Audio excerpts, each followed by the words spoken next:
Magandang buhay mga idol, Sir Boss Amo. Update tayo ngayon sa munting manuka natin. Gardo Backyard, Team Kanawayon. Oops, naglimlim na. Patapa muna tayo.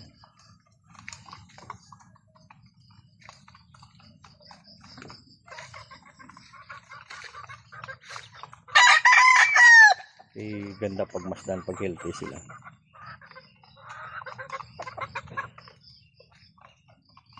Ayan na yung broodcock natin, RRC inline, Kanawayon.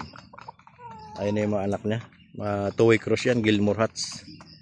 Ayan, yung pure Kanawayon natin, wala pa. Ayan, may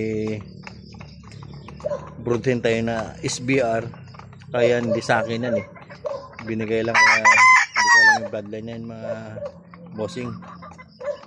Ay, si Kuba, pag-alagala lang. So, yun lang muna mga bossing, update sa munting backyard natin. Alright.